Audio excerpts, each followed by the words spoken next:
Welcome to Swords to Podcasts!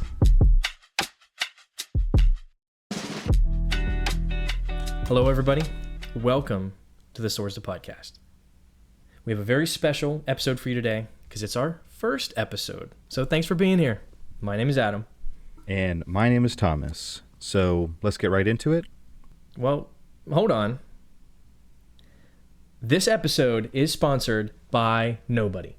If you have t-shirts, play mats, deck boxes, and you want to send them to us, send them to us. We would love to sell out. It's our first episode. We're ready to sell out. Let's do this thing. Yes.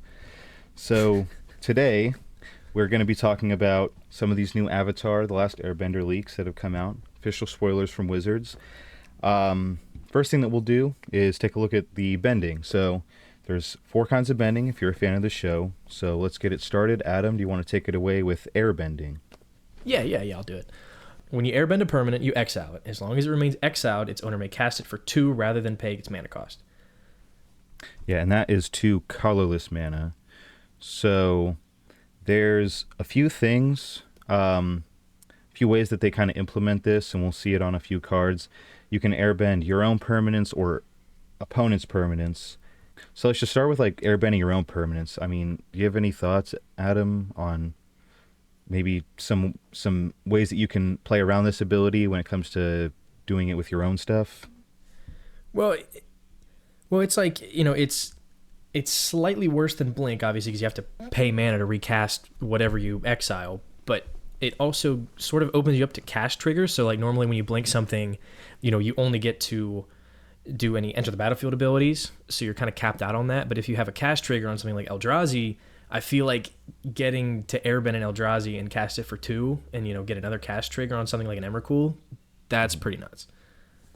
That is a good point. And then to that extent, it will take into account discounts, right? If you have any cast discounts, that is true. Spells. Yeah. So that's something. It's actually, that does help a little bit. I guess when it comes to opponent stuff, it's better than just blinking them and then they come back because they need to actually put resources into getting it back. Yeah, well, and also if it's something that they can only cast at sorcery speed, you can airbend something out during your turn. Like if they have a stacks piece, you can just say goodbye to it and then make them pay for it again when they untap.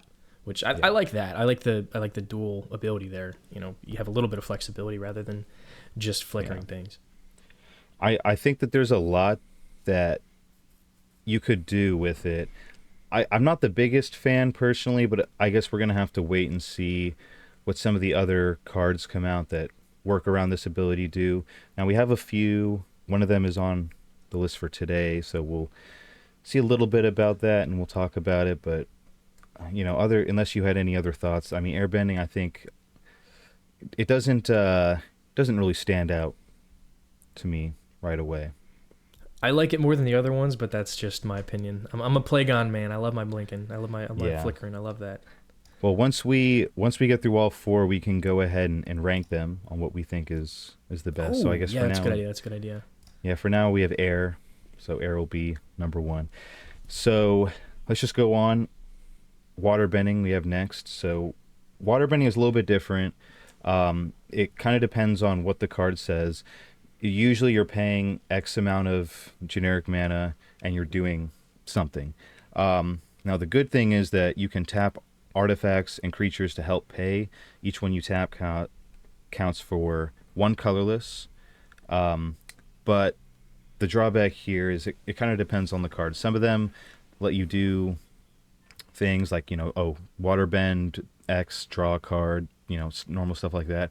But there are a few cards that are going to be, as an additional cost, you must water bend. So, it kind of wears 2 faces there, and we've only seen a few of the payoffs so far. There could be some cool stuff. I think the UA lets you play a spell for free if you water bend 5. So it can be pretty powerful. Whoa! Spoilers! I will say UA. I know you don't know yet, but UA is not on our list for today. So that's just. Yeah, that was the first, actually, well, second technically, but second card that we got spoiled.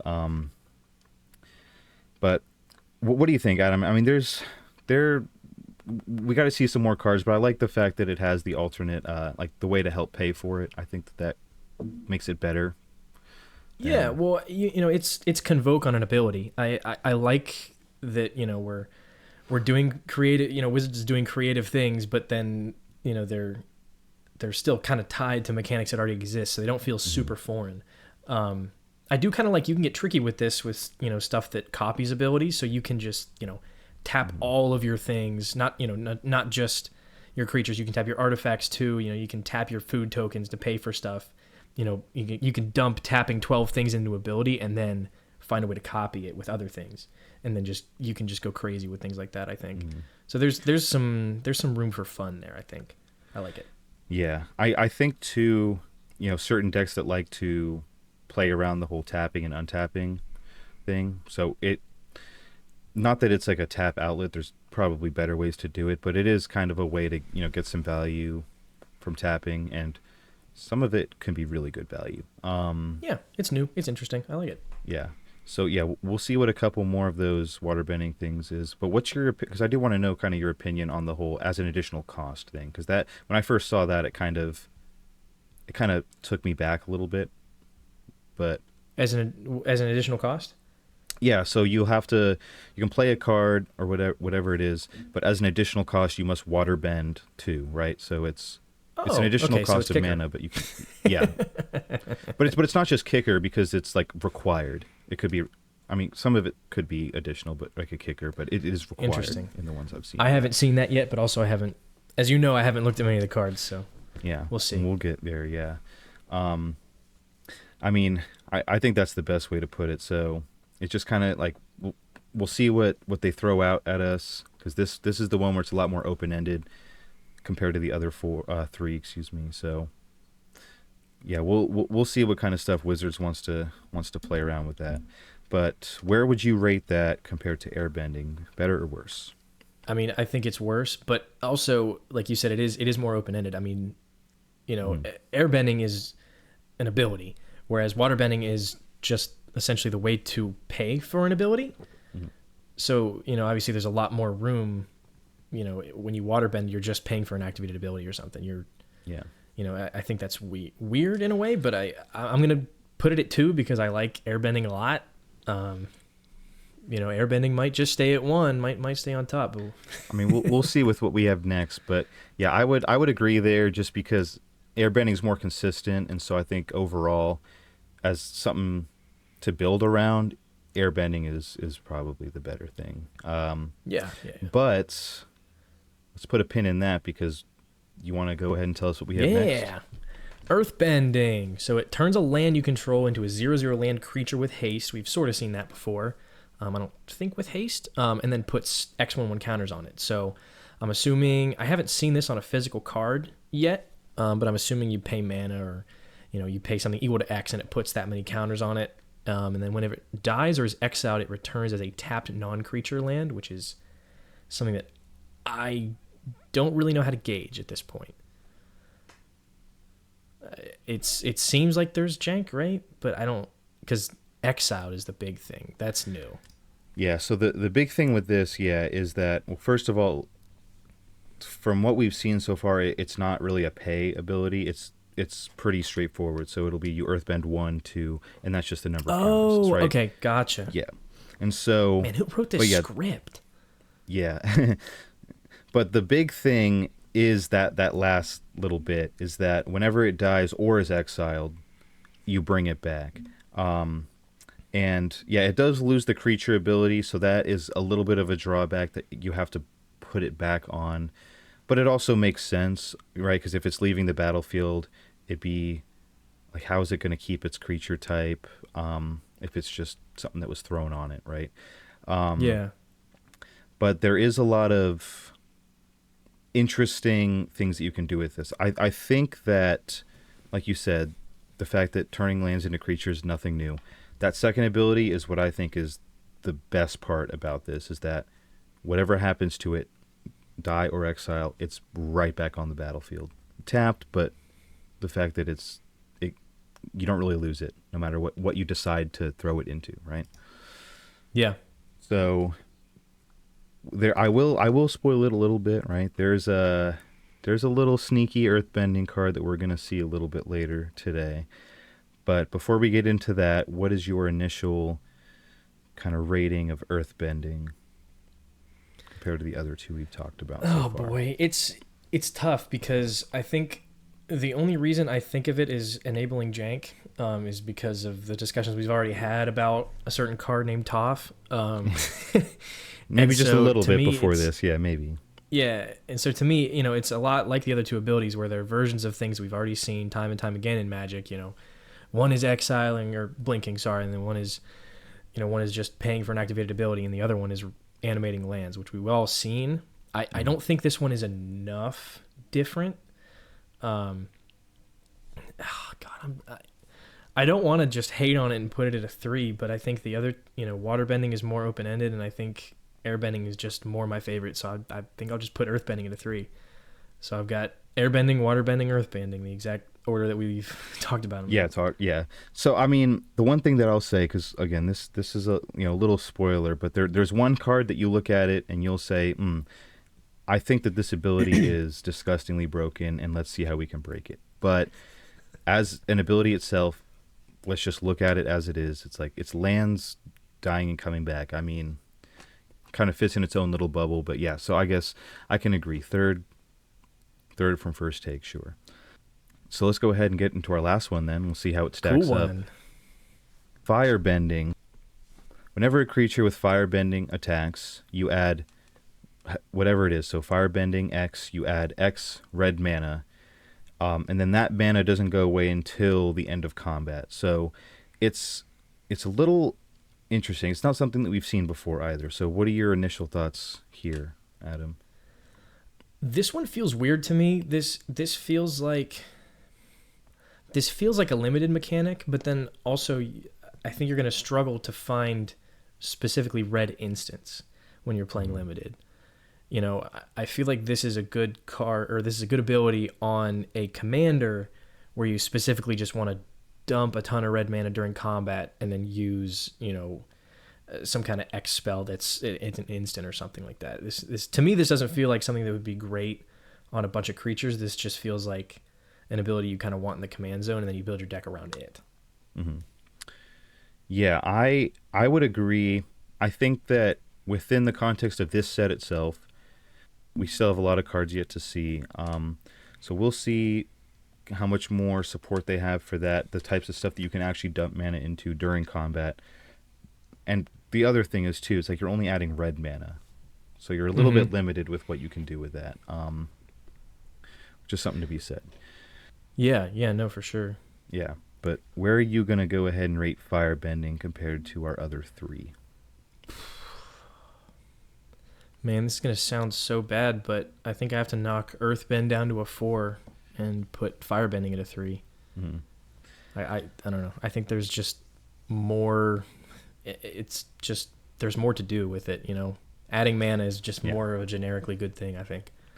I will not argue with you on that one. I think that as far as like jank goes, it's probably a little bit more to work with, right, with firebending. So that's going to be it. That's going to be the list, almost in order of what we talked about: air, water, fire, earth. Does that kind of satisfy you?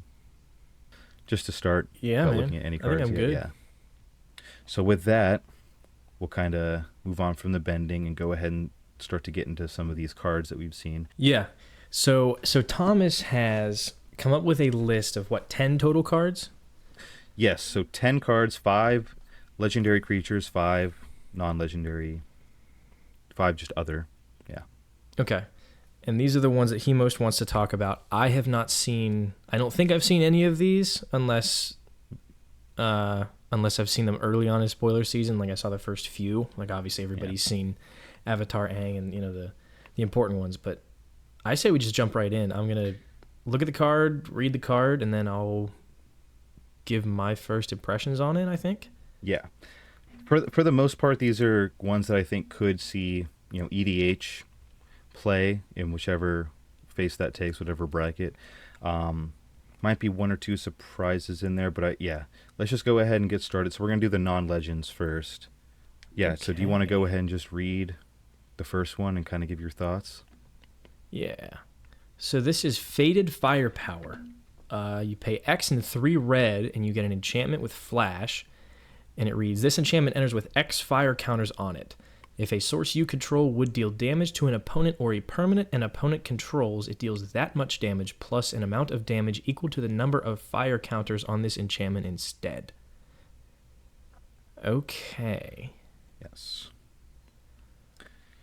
So it's not exactly firebending with the literal sense of the ability, but I think it's very interesting because burn has never been a super effective mechanic in Commander, right?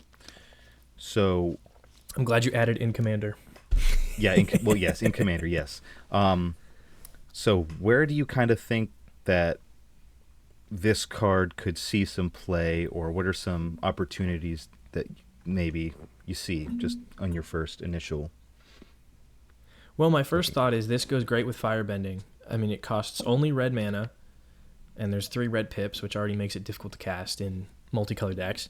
But it's got Flash, and I mean, I really like the interaction with Firebending because it's an attack trigger, so you slam this Fated Firepower with all of your Firebending mana, and then your creatures still have the damage step.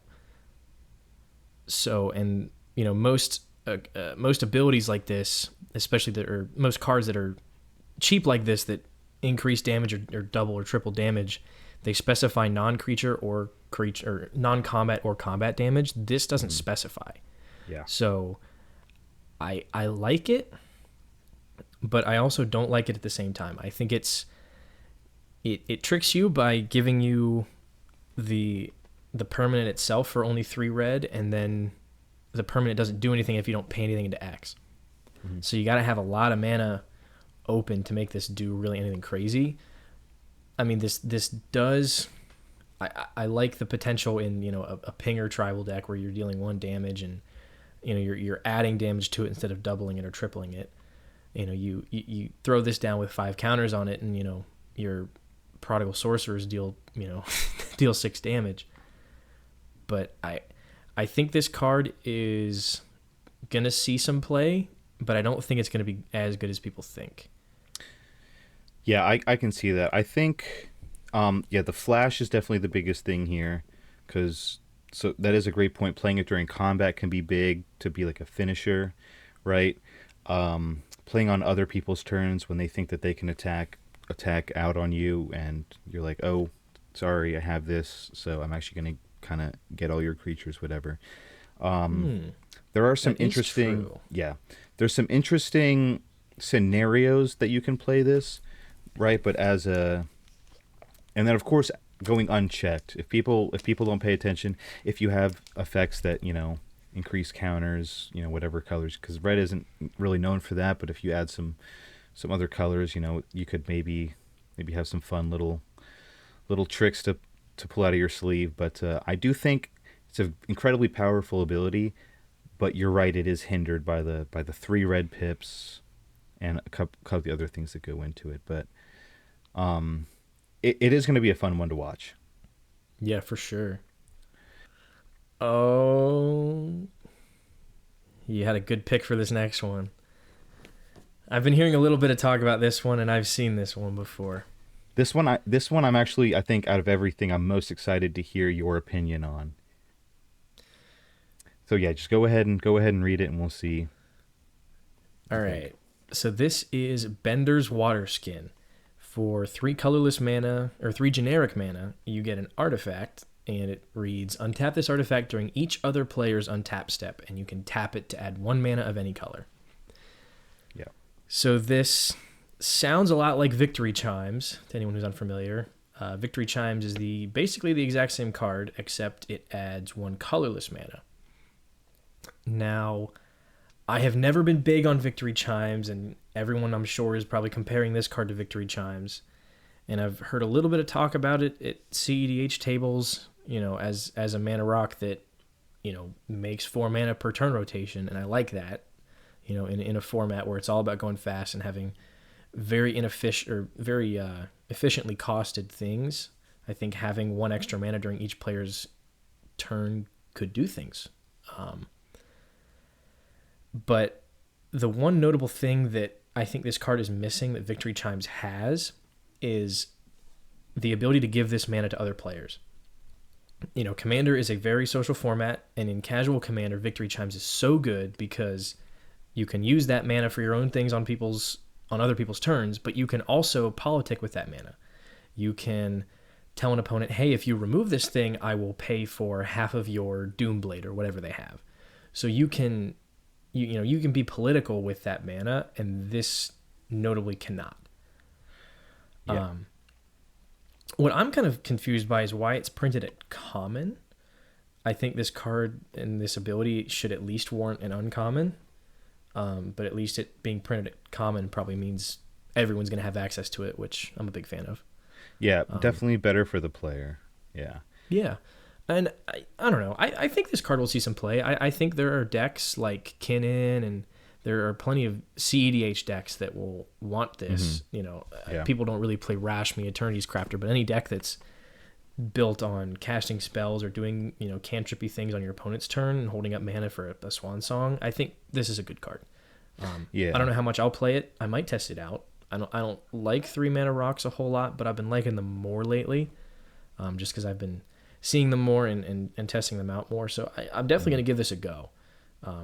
But we'll see how long it stays in my rotation. What do you think? Yeah, I think bringing up the common printing is pretty interesting. It almost makes me wonder if Wizards kind of knew what they were doing or know something maybe that we don't, But that's I guess to be seen with, you're right, like how much it really gets played and how effective it is. I think so. The Kinnan is a great example of how this could be really broken. But even then, if we're just talking about CDH, almost all of these like blue, counter magic pieces, if they're not free, like your forces or whatever it is, they're going to be 1 mana, like your Swan Song, even some people start playing Dispel, like some of those things. They're all like 1 blue mana. So it is really good when you kind of take that into consideration, where you can use it, you're going to have it again for, that 1 blue, or even if, you're splashing in red. I can't think of a card because I guess we haven't really seen it yet, right? That it's going to be 1 red, but maybe we'll see it maybe later today, but that's its own maybe story. a piece of interaction or something. Yeah, I don't know, something like that. But yeah, so there's definitely, it is really cool the fact that you have it, every single turn. But with that, it's only 1 mana, so it is kind of limited in that sense, unless you're adding more with Kinnan or whatever it is.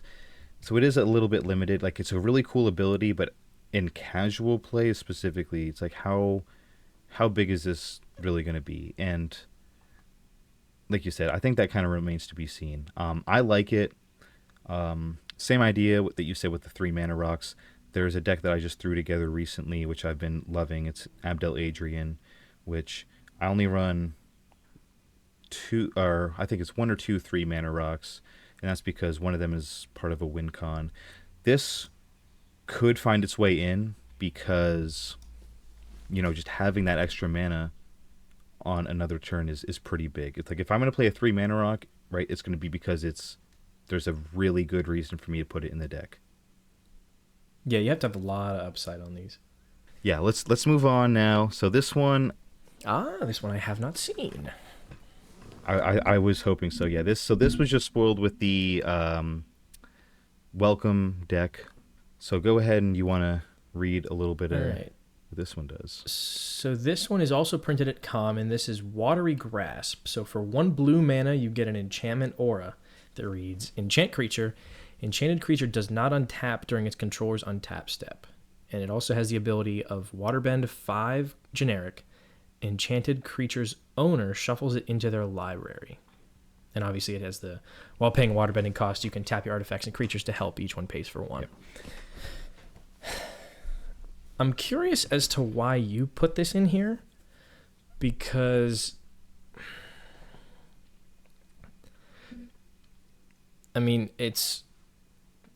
A 6-man. I mean, Well, if you want to take a second to think, I can give you kind of my thoughts before.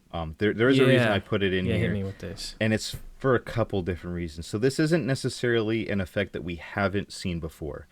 Tap it down, it doesn't untap. However, this Yeah, blue is great at doesn't that. tap it down. This you have to play it on something that's untapped, or wait for, like kind of give them a reason to be like, hey, you can't tap this, or else you're not going to get to, unless they can deal with it. But the reason why I think this is a little bit interesting is the water bending ability. The water bending thing that I think makes this a little bit unique is that you can wait and activate this at instant speed. So it kind of gives you some protection in the future. So if they are trying to get rid of this aura and you have the mana for it, do do that, shuffle it away. Like I don't want to see this anymore. Again, this is a common too, so it's not like it's anything super powerful. Not like the last one, not like that water skin. But unlike water skin, it's common for a reason. But I don't think that means it's going to see zero play, right? Yeah, that's for sure. I mean, I think that this is a much more deserving card at common slot. I think Yeah. that is a very good thing to point out that this doesn't actually tap the creature down. But I find abilities like this don't actually necessitate you tap the creature down, because a lot of times, I mean, especially in limited, the amount that I've played, when you hit something with an ability like this, and they have got a 5/5 that they are going to smack you with next turn, they're less incentivized to smack you with it because they can at least hold it up as a blocker while it's untapped. Mm-hmm. Now, obviously, that's far worse in Commander, when most creatures do a lot more than attack. But I mean, the Waterbend is a notable thing, where it's just a 6-mana removal spell that doesn't really exist a whole lot in blue. I mean, the closest thing we have to this is Reality Shift, and that Exiles. I mean, this gets around everything, which I do like. I'll be honest, I'm not too hot on this card. Get it? Watery. Anyway. Yeah. I mean, it's 6 mana, and yeah, it's in blue, which is a fairly low color for removal, but we've got Pongify and Rapid Hybridization. We have these 1 mana things that deal with creatures very efficiently. Unless there's ways to, unless you're copying this as an aura, or you're taking advantage of the fact that it's a permanent as a removal spell, I don't think I'm going to touch this one. I'm good on this one. Well, because the thing that I was thinking, I mean, I don't disagree. I don't think this is, by any means the most powerful thing that I put on the list. I didn't want to put it first to kind of get your hopes down on my list. That's why I kind of put it a little bit in the middle, exactly in the middle, actually, of the non-legends. But there was just like when I first read this card, I'm like, okay, so there's like a couple things that stand out to me, and I think that when you look at it more of like a political move, just think about it. Pognify, right? Rapid, all these cards, get rid of it, and people see that and they're like, okay, I need to stop this from happening because I need this creature. If you tap it down, it maybe gives them a chance to be like, this isn't really an issue I need to deal with now, especially because it doesn't tap it down. But if they decide to use the creature for whatever, if they tap it, like, it's not going to untap on their untap. So that's a little interesting thing to play around. Holding up 5 permanents is a huge cost, especially in blue. I mean, 5 permanents, but it depends though, because think about it, like, depending on what your deck is, do those permanents need to be untapped? I mean, this is something random, not like this is how you would build the deck. But if you're playing an equipment deck, it doesn't matter if those permanents or if those equipments are untapped, tapped, like, they still are equipments and they do their thing, right? I just don't think it's good enough. If it were Waterbend 4, I think it would be good. Waterbend 3 would probably be too low. Yeah. I think this card really wouldn't sit right at common if it was Waterbend 3, because then you're getting a Chaos Warp for 1 extra mana with no downside. Yeah. Yeah, I don't And know. Like I said, I'm not too hot on it, but I see where you're going, and I see that there's definitely build around you can do with it, and I'm something, sure yeah. there's a deck that's the right home for it, but But none of that mine. actually kind of that leads into my issue with, which is a little bit of the reason I pulled this in. Waterbending seems like a great ability, right? There's some cool things you can do. The cost reduction if you're tapping creatures or artifacts is great. But Hmm. one trend that I've started to see with these spoiled cards, and I'm sure it will continue to see, is that it's expensive. It is not always. It doesn't feel like it's the most advantageous thing to do with your mana or your resources, whatever, whatever they are. They really did do a good job of kind of balancing this ability, considering what you're outputting versus what you're inputting, right? So that's kind of the thing that I've noticed when it comes to the water bending. And it makes sense considering that it's the most, so I'm going to make a little joke here, the most fluid, right, of all the bending, as far as, like what it's doing. So yeah, I really just wanted to hear your opinion on that one. Yeah, I don't necessarily expect to see this in a whole lot of decks. Could pop up here and there. I think this is great and limited. Yeah, well, this seems to me like a card where when you play it in the right deck, everyone at the table is going to go, oh, and they're going to know exactly what you're doing with it. Yep. Whether you're Yes. making copies of it or you're reducing the activated ability, things like. I Yeah. think it's cool, but yeah. Let's move on. All right, so this is the next one. So yeah, I want you to read this one first. And then when you're Like how wrong I've about read the this one, last three. yeah, when you're wrong about this one, I'll correct you, but you'll know when. So go ahead. So this is It'll Quench Ya. It is one generic and a blue for an instant lesson, and it reads counter target spell unless its controller pays 2 colorless mana or 2 generic mana. Yeah. So How was I wrong? do you not understand? It'll quench ya. It'll quench ya. But dude, this guy is not an Avatar fan. Nothing's quenchier. Okay, you don't understand, Adam. It'll quench ya. Drink cactus juice. We can't have the first podcast be you insulting me. No, listen. You don't understand. So this card, this card actually Our viewers are does a never lot. going to respect me. This card does a lot, right? So not only do you pay a colorless and a blue, and you counter a spell unless their controller pays 2, but this is the most important part. It'll quench ya. It's the quenchiest. It kind of comes with its own benefits. All right. That was the surprise. If you couldn't tell, that was the one I didn't want you to like the whole backstory behind it. But yeah, anyways, pretty self-explanatory so far. It's the best on the list, but that kind of goes without saying. So now that you're quenched, we can go ahead and get to the last non-legend, and this one felt pretty obvious. Oh yeah, to throw shocker! I knew this one was coming. Yeah. So this is, I think, the one that people have been talking about the most beyond the commanders. So this is Redirect Lightning. This is 1 red mana for an instant lesson, and as an additional cost to cast a spell, pay 5 life or pay 2 generic mana. And it reads, change the target of target spell or ability with a single target. Yeah. CEDH staple. CEDH staple. That's If the all I price heard. somehow settles below $5, I think this is a red staple. Mm-hmm. I think people would much rather play this over things like Red Elemental Blast. Red Elemental Blast, I think personally is a better card, but this to me feels like this is going to sit in the Bolt Bend spot in decks that can't play Bolt Bend. It's very good. It's almost so deflecting SWAT is required. Like you need to have your commander out for deflecting SWAT, and then it's free. So in certain decks, which you don't see a lot of play, I know that I play it, but First Sliver, you're not going to have your commander out. You're not even going to play. Like I don't play that. I don't play Fierce.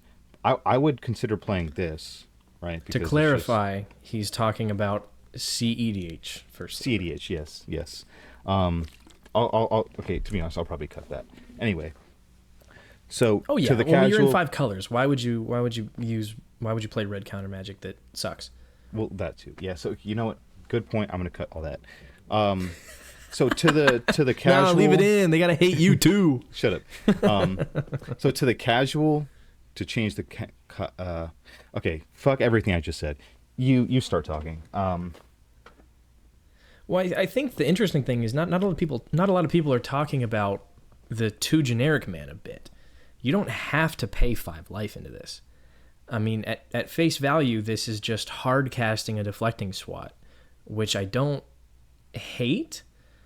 I mean, 3 mana for this ability is pretty on par, and I really just, I don't know. I think this is a close second to Bolt Bend in casual decks. I think people will not feel bad about playing this card, and they'll definitely want to play it if, you know, they're running a commander where they can't play Bolt Bend, or where their deck is not focused around having big enough creatures to run Bolt Bend. I think this is a very, very fun card in that slot. Thomas, you back? Thomas is not back. I don't have a whole lot more to say about this card. I mean, it's a Bolt Bend in decks that can't play Bolt Bend, and I like it. And I'm going to pick up a copy of it. All right. For those just joining us, Thomas had to go to the bathroom. But yeah, no, I definitely think that it, like, this one kind of speaks for itself. Yeah. There's really not a whole lot else to say. It's going to be a great card for a really long time, and I also love the art. Zuko's cool. This part of the show was pretty special. This is a gorgeous card. Yeah, the last thing that I'll say, so before we move on to the next section is our legends, is that you will kind of get the idea so far that the flavor of this set is on point. They did such an amazing job. Obviously, you saw in the last one, it's like they hit all of the scenes that they needed to. The artwork looks beautiful, and it really just kind of, for the real, like, fan of the show, longtime fan, it feels really immersive, and I love it, because they knew what they were doing. They found all the right things, and it's going to feel so great playing these cards. Not even just with the mechanics, but just with the feel and the, like I said, just the flavor. So with that, Don't forget, wipe your mouth when you're done. yeah, sorry. No, but okay, but like quick sidebar to you though, like, seriously, I know that, like, you only watched it like a little bit more recently, but, like, that's the big reason I put the It'll Quench You thing in there, because, dude, they put that card, I saw that and I'm like, oh my god, that one card is the reason why I wanted this list to be like a secret to you, because once that came up, like, dude, I love what they're doing so far, and there's so much more that they can do. Yeah. Anyway. No, I mean, from the cards I've seen, the flavor is good. I agree with you there. I'm a very casual Avatar enjoyer. You know, I watched some, not nearly enough to really understand the plot, or I think to appreciate the show to the extent that most people do. But I'm loving what I'm seeing so far. So let's go into these legends. I'm excited. Yeah, so this is when we're going to kind of get into, you know, a little bit of the more straightforward types of talk. So we're going to start with an easy one. So this is the very first card that they spoiled for the entire set. It came out maybe like, what, a month or two, if I'm not mistaken, before all this other stuff started dropping earlier. It came out before Edge of Eternity spoilers, practically. Yeah, actually, good point, it did. So it felt only right to start with this when it came to the legends. So this is going to be Avatar Aang. Do you want to take it away on this one, Adam? I'm sure you know what this one does. Sure. So, Avatar Aang is a red, a green, a white, and a blue, notably no black, for a 4/4 legendary creature human avatar ally. He has flying and firebending 2, and the ability at whenever you waterbend, earthbend, firebend, or airbend, draw a card.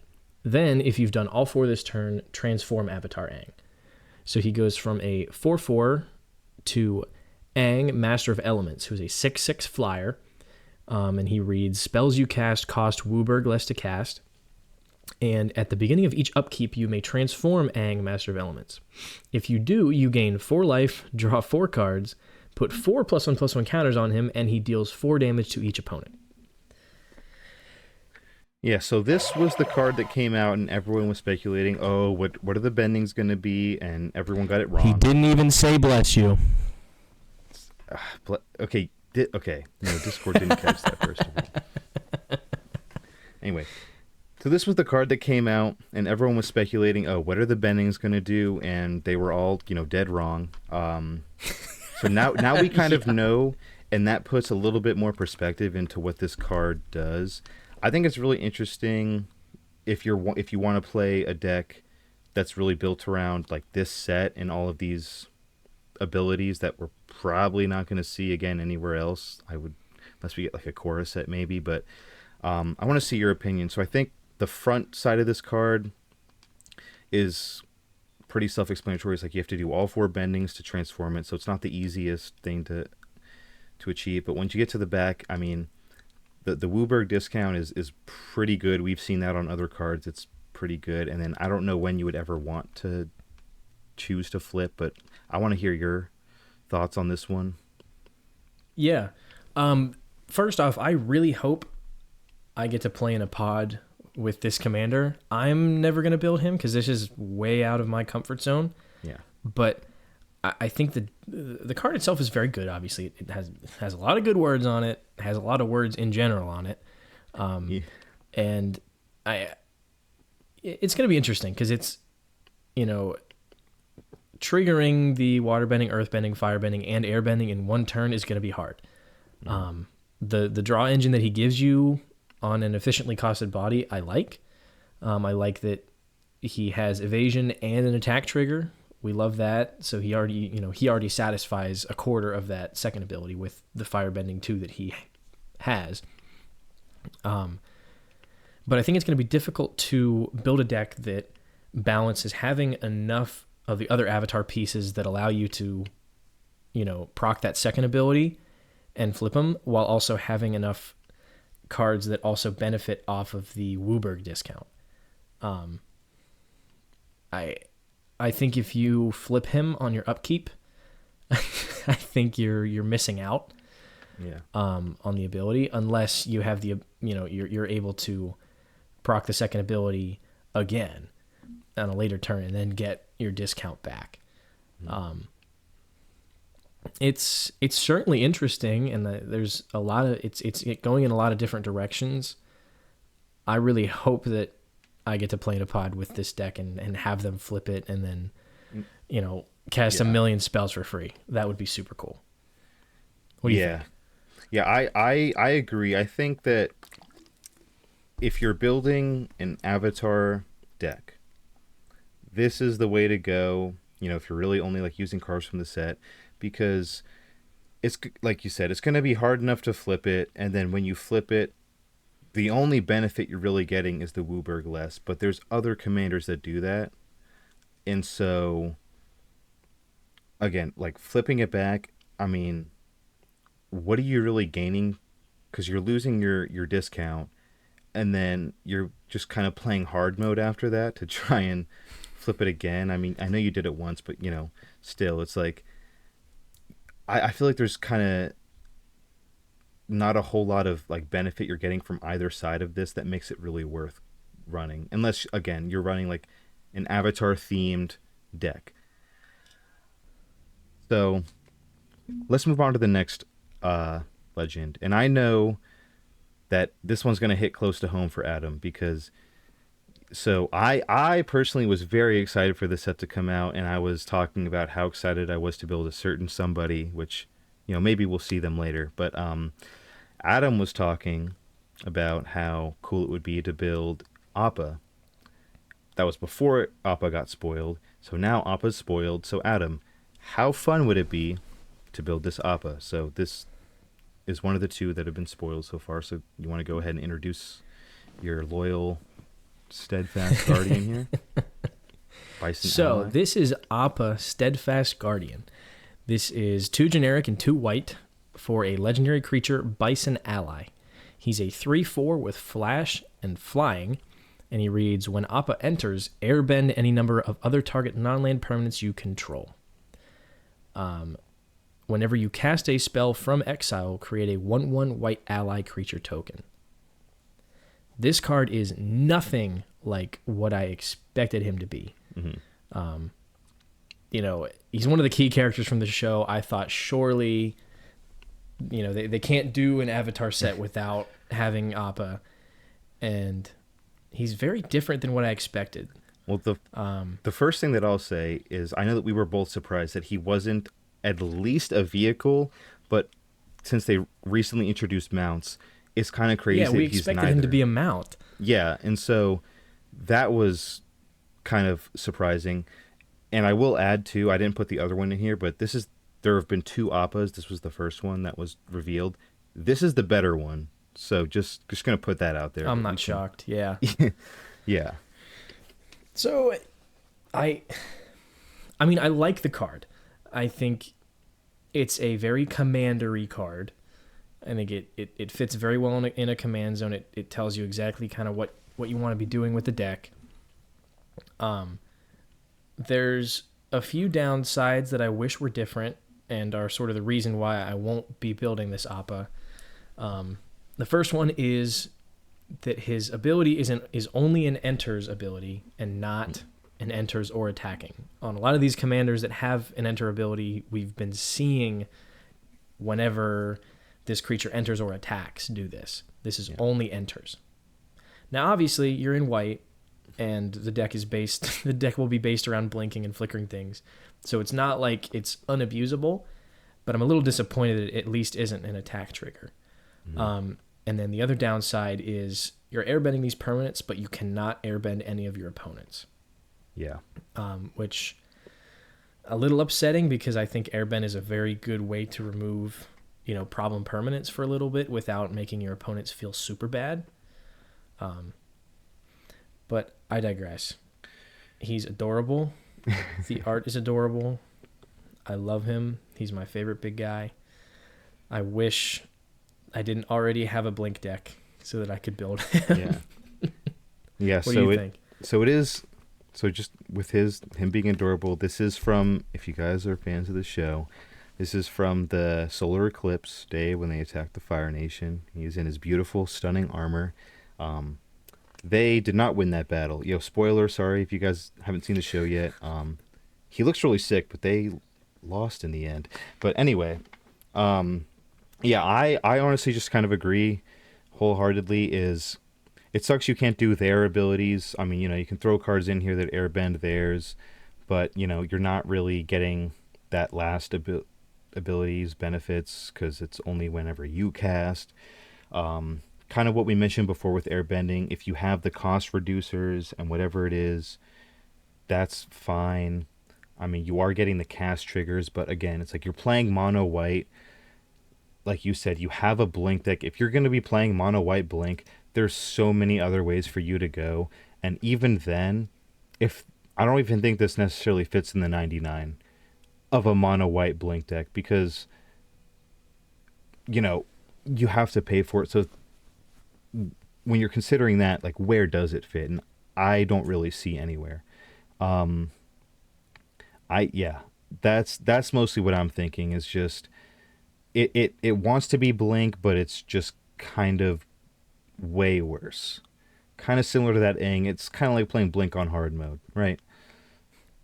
So yeah. those are my thoughts really on this Appa here. Yeah. Disappointing for sure. They could have gone a different direction with this. I get the airbending and all that, but it's just, hey, maybe we'll see still a another cutie. one. Yeah, but let's not waste too much time here. I mean, we feels bad, but let's just move on. So now we're gonna get into a little bit of the more interesting commanders here. So I'll actually go ahead and read this one. Change it up a little bit. So this is going to be Katara Waterbending Master. So this is 1 in a blue. Whenever you cast a spell during an opponent's turn, you get an experience counter. And then whenever Katara attacks, you draw a card for each experience counter you have. If you do, discard a card. So I think first kind of thoughts on this. It's very powerful because it rewards you for playing cards and, expending resources on other people's turns by giving you those cards back during your turn. And not only that, but it stacks, right? So you get, let's say you play 2 spells, the first time that she's out, you get 2 cards that turn. You play 2 more the next turn cycle, you get 4 that time. So it's very powerful. And experience counters, Adam, you're going to know this from playing with me a lot. I'm a very big fan of experience counters. I play Azuri. That's for a different day. But experience counters, I think, are a very fun mechanic because you can't get rid of them. Katara's gone. Your experience counters are still there. She comes back. She'll get you more. You can never lose them. What are you thinking? This card is immediately the best card in Azuri Claw of Progress. Yeah. It's a 1/3, so it's harder to kill. Mm-hmm. It triggers Azuri, I believe. Yep. It does. Yep, it's power 2 or less. And yes, her ability to give you experience counter is solid on its own. Azuri is a Simic deck. It likes doing cheap spells and flashy things and having interaction. Yeah. So there's that benefit. But Azuri makes it stupidly easy to get experience counters. I mean, that's an understatement, but yes. Yeah. Yeah, and Katara already wants to be attacking. I mean, this is just a slam dunk in that deck. Oh, yeah. I mean, if I ever catch you tutoring for anything and it's not Katara, I'm going to start asking some questions. Mm-hmm. This is a really good card. I'm not even sure I run tutors, but I might start just for this, right? Yeah. Well, and what pains me is that this is going to be a kill on sight commander. There is no, a lot of commanders that are a problem piece that we see a lot. You kill them once or twice, and the problem's gone. If you let Katara sit around for a turn rotation and they get a few experience counters, it doesn't matter how many times you kill her. She will keep coming back, and like Thomas said, those experience counters go on you, the player. They don't go away. Yep. So I would not feel bad playing this for 6 mana and only drawing 3 off of it. It's just, this is a really good card. I mean, shocker. Yeah. Yeah. So the one thing I'll say, at least from my experience of how I've built Azuri, it's not necessarily built to, play a whole lot, interact too much on other people's turns, even being Simic. So if Katara's in the 99, that's not necessarily the way you want to play, because it's still the way that I go is, the proliferate, do all that stuff. So yeah, crazy card, amounts of card advantage. So yeah, pretty obvious. As its own commander, I think that is slightly a different story. I don't discount anything that it can do, but it is a little bit different because you are kind of limited, right, to that mono blue, only so much you can get, and then it's only on attacks. So you have to find ways to, either buff her, protect her, just to make sure that she's not gone. But even then, you're right. You're playing mono blue artifacts. There's so many ways to not care about that extra casting cost, no matter what happens. And even then, flash, but there's all these. You're never gonna run out of ways to protect her in mono blue. It's I don't know. Something just tells me that that's what the color is famous for, is interaction. I don't know. That's just kind of what I'm gathering from it. But yeah. Oh, wait, gathering. Wait, is that gonna make it? Is that gonna make it to the final cut? I'm okay. Yeah. But I don't know. But yeah. Stop breaking the fourth wall. So I think that is. This is going to be really fun to watch. Monocolor decks are not always the easiest to build, and I feel like if you're gonna do it, you got to commit, and it's got to be really worth it. But Katara makes it really, really worth it. Yeah, this feels like an Eluge style deck. Mm-hmm. Yeah, it's gonna be good. So yeah, that is going to be something to look out for. So now keep an eye out for Katara. But let's move on to someone who I think you're also going to want to keep an eye out for, particularly in CADH is where I've been hearing a lot more. But even then, I think in casual, it's also going to have a place. Now, I will say I've been kind of experimenting a little bit, looking at putting him at the helm of a deck. Similar issue where it's mono green. But let's go on to the Cabbage Merchant and see. I want to see what your thoughts are, kind of, on the different ways that he can fit into different decks, Adam. So what do you want to go ahead and read this one first, and then kind of go into that? So the Cabbage Merchant is 2 generic and a green for a 2/2 legendary creature, human citizen. And he reads, whenever an opponent casts a non-creature spell, create a food token. And whenever a creature deals combat damage to you, sacrifice a food token. And then he has an activated ability of tap 2 untapped foods you control to add 1 mana of any color. Mm-hmm. I mean, first impressions, green and food and ramp, where have I ever seen this before? Yeah. I mean, this is a fairly well supported archetype. You throw down a Tyler's Tracker, and then you play your Cabbage Merchant, and people at the table are going to be looking at you. I think, personally, this card is getting a little bit too much hype. I think... But also, I think... I don't know. I think this card's being overhyped because it's 3 mana for a creature that dies to 2 Bowmaster's triggers. It dies to 2 damage. Yep. No protection whatsoever on it. And it has the added clause of if people hit you, it hurts you. You have to lose your foods, and that could be a very real piece. You said a lot of people are talking about it for CEDH, and I agree. I definitely think this is a CEDH card. But I think the drawbacks are just too much, and I think people are reading a little too much into it. People are already in CEDH. Everybody says they're in mid-range hell. Everybody's pecking away at each other because everybody's worried someone has a Necropotence or an Ad Nauseam. This just gives them more incentive to attack you. The only way I can see this card being super good is if maybe it sits in this niche where your opponents aren't super worried about it, because every non-creature spell they cast gives you essentially half of a mana rock. Yes. Which is not a super huge downside, and it's not like a Rhystic Study where they can pay for it. So I think if it fits into this niche where people don't worry about it enough and they feed you 4, 5, 6 treasures or foods a turn rotation, then it's good.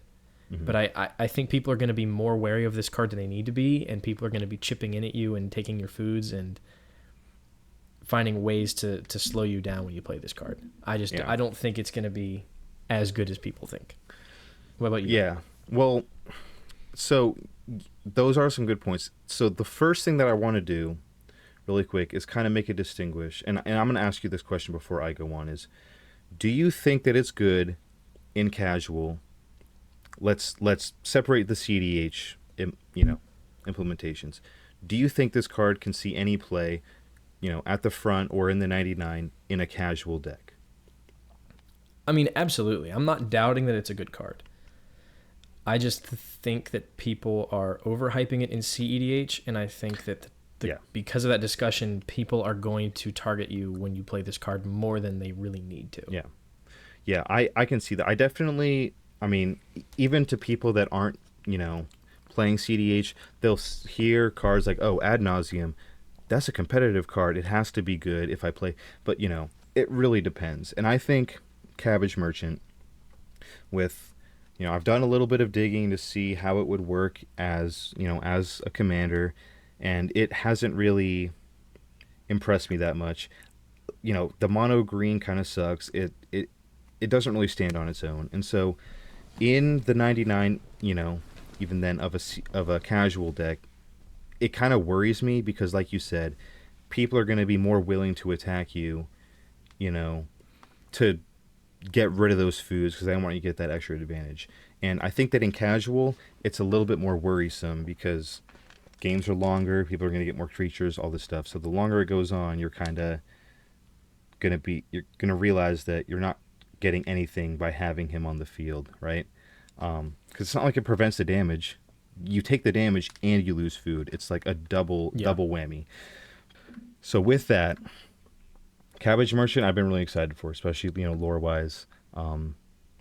Gives you a lot of like politics, not just in game but out of game. Like, oh my god, my cabbage is right, with that flavor text. But let's move on to our final card on the list, my final card, and which you kind of knew it was coming. We've alluded to it a couple times already today. My favorite, I'm not even gonna like pretend like I'm not super biased already. My favorite card. I've been looking at this for since the day it was spoiled, and I've just been drooling. And I'll read it. I'll read it for that too. So, Toph, the first Take it Metal away. Bender, is going to be 1 and Naya, so 4 mana total for a 3/3 legendary human warrior ally. Non-token artifacts you control are lands in addition to their other types. However, they do not gain the ability to tap for mana.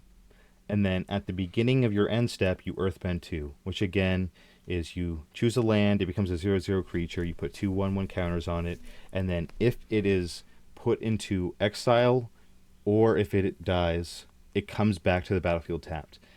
Now, I am going to say a few things about this first. So when we first talked about Earthbending, we said that there are some interesting things you can do. Earthbending without Toph would look a lot different than it does knowing that Toph, exists. The entire ability, I would look at it and be like, yeah, this is like, what's the point? I don't like animating lands, like whatever.